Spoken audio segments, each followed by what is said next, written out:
Na októbrovej schôdzi Európskeho parlamentu sme hovorili aj o ekologickej katastrofe, ktorá sa udiala u našich južných susedov v Maďarsku. Viete, že odkalište hlinikárne vlastne sa pretrhlo a hrádza umožnila, že tento červený kal znečistil prítokové vody, ale aj samotný veľký tok rieky Dunaja. Je to ekologická katastrofa obrovských rozmerov a je mi ľúto, že pri nej bolo zranených 150 ľudí a 9 ľudí aj zahynulo. A týmto chcem aj vyjadriť úprimnú sústrasť Maďarsku a maďarským spoluobčanom. Na druhej strane som veľmi rád, že Európska únia aj náš parlament hlasoval veľmi energicky za poskytnutie okamžitej pomoci Maďarsku. A je paradoxné, že keď vieme pomôcť napríklad Pakistanu, keď tam je nejaká povodeň alebo prírodná katastrofa, tak máme ťažkosti mobilizovať v rámci Európskej únie peniaze, napríklad z Fondu Solidarity. Tak aj o tomto sme hovorili, aby sa prostriedky z Európskej únie oveľa operatívnejšie a okamžite mohli poskytnúť ľuďom, kde katastrofa, akákoľvek, v tomto prípade ekologická katastrofa, postihla občanov, ktorí netušili a ktorí vlastne prišli koľkokrát okrem životov aj o všetok svoj majetok. Som veľmi hrdý na to, že Slovensko a slovenskí záchranári boli vlastne jedni z prvých, ktorí prišli na miesto činu a pomáhali maďarským záchranárom a maďarským ochranárom životného prostredia riešiť túto zložitú situáciu. Ďalšou takou otázkou, ku ktorej som sa vyjadril na októbrovom pléne, je vlastne zastanie sa malých a stredných podnikov. Prečo to hovorím? Mali sme správu, ktorá hovorila o lehotách, o platbách, o limitoch, dokedy musí jeden partner v obchodnom styku zaplatiť druhému.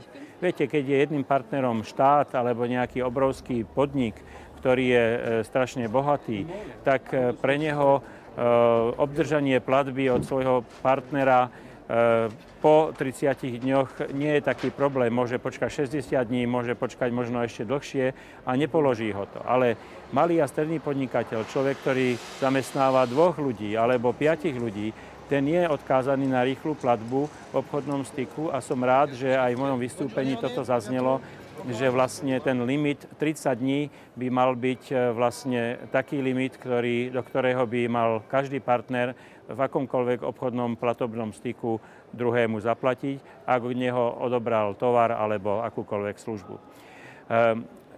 Tento októbrový Štrasburg je veľmi významný aj na 2 veľmi dôležité politické vystúpenia. Jedno je vlastne to, že sme mali možnosť si vypočuť veľmi obsažný prejav generálneho tajomníka Organizácie spojených národov, pána Ban Ki-moona, ktorý prišiel, aby poprvýkrát historicky vlastne vystúpil pred Európskym parlamentom a ukázal, kde sú možnosti spolupráce Organizácie spojených národov a Európskej únie. Tých možností je strašne veľa a som rád, že sa dotýkajú aj takých záležitostí, ktoré hovoria o ľudských právach, aj takých záležitostí, ktoré hovoria o bezpečnosti vo svete, aj takých konkrétností, ako je napríklad izraelsko-palestínsky konflikt, ako je napríklad nedodržiavanie ľudských práv v Číne a v Severnej Kórei, ako sú aj ďalšie otázky, ktoré súvisia vlastne s rozvojom blahobytu na celej zemeguli. A myslím si, že tie otázky, ktoré my riešime v tomto prípade aj s ohľadom na zahraničnú službu, ktorá sa teraz tvorí, že tá zahraničná služba Európskej únie ešte intenzívnejšie bude môcť spolupracovať s Organizáciou spojených národov, nielen na tom diplomatickom poli, ale aj na tom výkonnom poli zabezpečovania ľudských práv a prosperity na celom svete.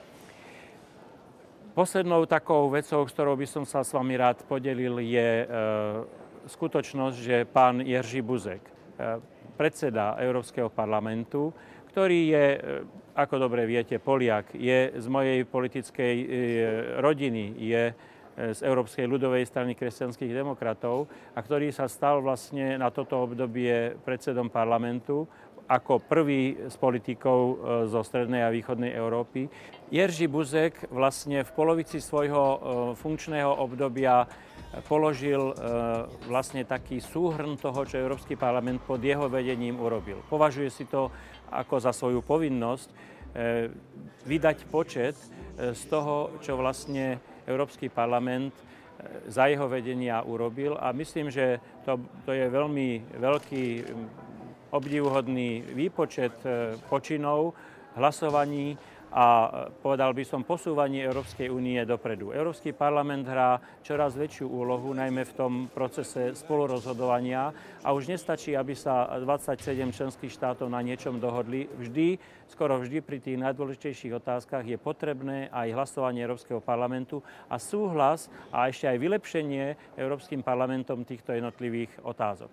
Som rád, že pod vedením kresťanského demokrata Jerzyho Buzeka Európsky parlament pevne kráča v záujme prosperity občanov a myslím si, že je to dobrý príklad, ako politik má byť aj accountable, ako má vydávať počet z tej svojej činnosti, ako sa má zodpovedať občanom zo svojej činnosti a toto práve dnes Jerzy Buzek vykonal.